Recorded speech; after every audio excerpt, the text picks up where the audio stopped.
Overall, I love Princess Cays. It's one of my favorite ports in the Bahamas, and I'm actually scheduled to go back again in October of this year.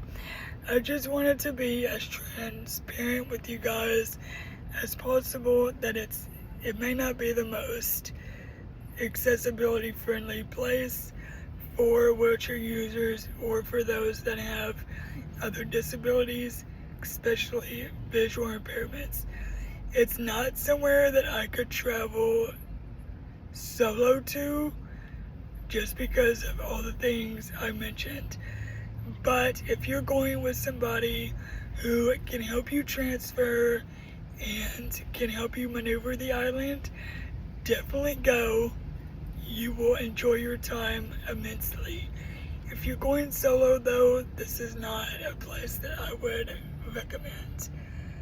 But thank you so much for watching. If you liked this video, please feel free to comment, like, share, all that good stuff. Thank you so much. Until next time. I know there has been more cons in this video, it seems like, than pros, but this is something that I want to stress to you guys so much. And that is, when I went in March, and I'm not sure if this was like a one-time thing, because I've never had this issue before, and I've been to Princess Cays multiple times, but when I went in March, the handicap accessible stall in the restroom was not working, and the staff had no idea when they would be able to fix it. Thankfully, I'm very thankful that I am able to transfer to a regular stall with assistance. That's what I did in order to keep myself from waiting. I just transferred to a regular stall with my grandmother helping me. If you cannot do this, if you are non-ambulatory and cannot transfer, and you absolutely need to use the handicap accessible stall, please remember that there is only one set of bathrooms on the island, and there is only two sets of handicap stalls, one in the men's and one in the women's. If it is not working, the likelihood of them being able to fix it in a timely manner is very slim. And so, if you need a handicap stall and that one is not working, you will need to get a tender boat back to your ship, get on the ship, use the restroom, and then take a tender boat back to the island. Because, as I said, there's only one pair of bathrooms on the entire island of Princess Cays. This could be a nightmare for somebody who absolutely cannot transfer to a regular stall, especially for somebody who is traveling solo by themselves. So please keep this in mind, that if the handicap stall is not working on Princess Cays, then there is not another one to use as a replacement. The only other option would be to get back on the ship and use the restrooms on board there. Princess Cays does not have concrete pathways, nor do they have ramps in the sand on any of their beaches. They do have lounge chairs that are in the shade all throughout the island. However, these chairs get taken very, very early in the morning, and once people have these chairs, they do not move. I know from experience. And if you need a lounge chair in the shade, or if you want a lounge chair in the shade, try to get on the island early so you can get one. Otherwise, you'll be roaming around the island looking for one and they're pretty much non-existent. They do butt up to the concrete pathways, which is why I stress the fact that if you need one or desire one to enjoy your day, definitely get there as early as you can to secure one. I love the beach, I love the sand, I love the heat, I love all of it. And so I always try to get a lounge chair in the sand. But in order to do this, when I went in March, I had to have assistance getting down to where our lounge chair was, and I had to leave my wheelchair on a concrete pathway, and I had to keep checking on it to make sure nothing happened to it.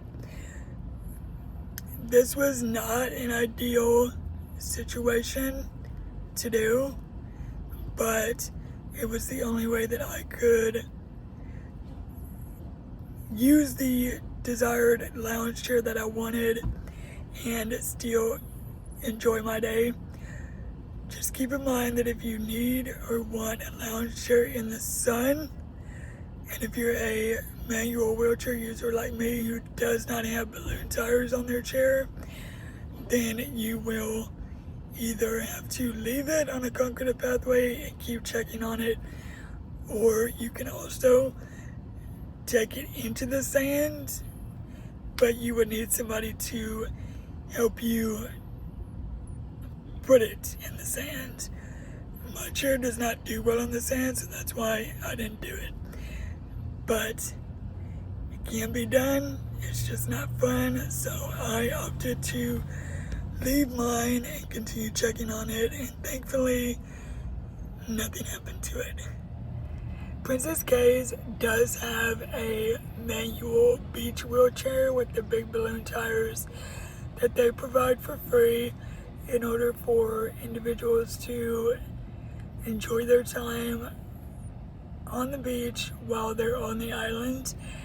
And this chair gets taken very, very quickly, and it's usually not put back in the same spot that it's supposed to be in.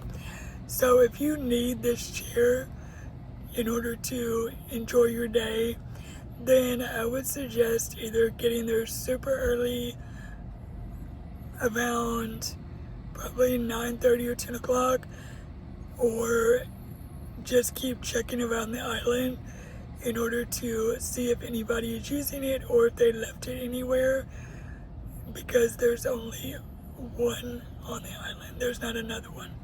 So again, if you need this beach wheelchair, then definitely either get on the island early if you can, or just continue searching for it throughout the day.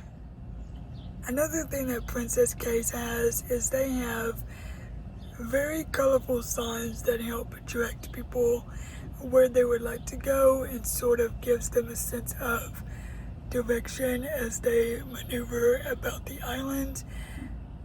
But if you have visual impairments like I do, again, I know I keep mentioning that, but if you do have severe visual impairments, these signs sort of blend in with the buildings that are on the island. These buildings are very colorful, and I know if my grandmother was not with me, I would have probably spent the whole day searching for the bathroom, because the signs were very difficult for me to read and even find sometimes. So yeah, definitely keep this in mind. I know it's not really a wheelchair accessibility feature like I normally talk about, but I felt it was important to mention. So one of the biggest things that I love about Princess Cays is they have concreted pathways all throughout the island, and these concreted pathways are incredibly smooth. When I went in March, I didn't have to worry about extreme bumpiness or my chair getting caught in debris or anything like that. I was able to safely maneuver these pathways independently, which I loved.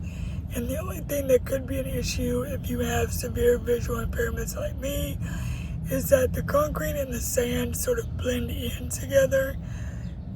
And so that could make it difficult if you're by yourself and you can't see very well, because I know I had a difficult time with that, but otherwise the concrete pathways are wonderful.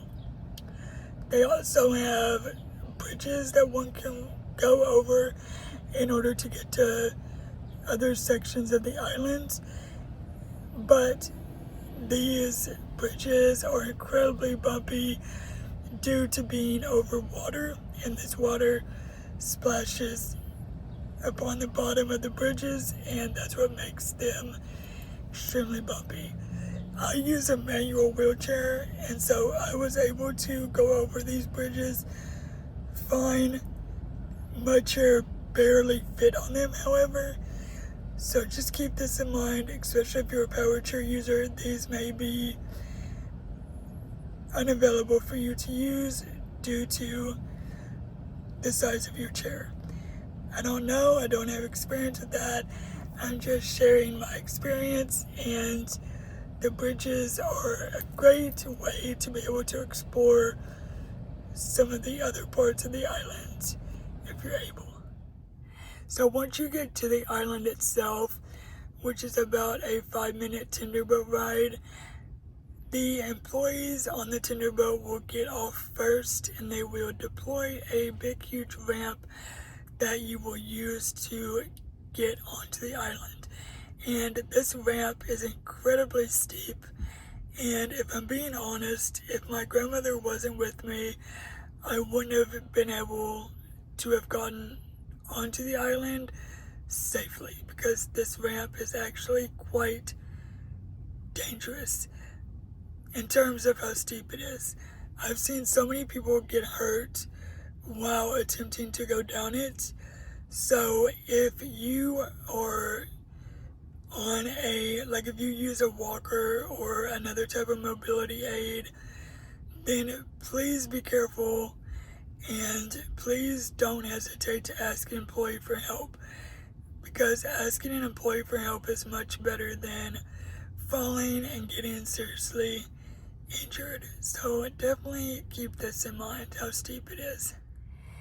So in order to get to Princess Cays, you have to take a water shuttle, aka a tender boat, from your cruise ship to the island. And these shuttles run every 10 to 15 minutes. Unless you need an accessible one, then it can take much longer.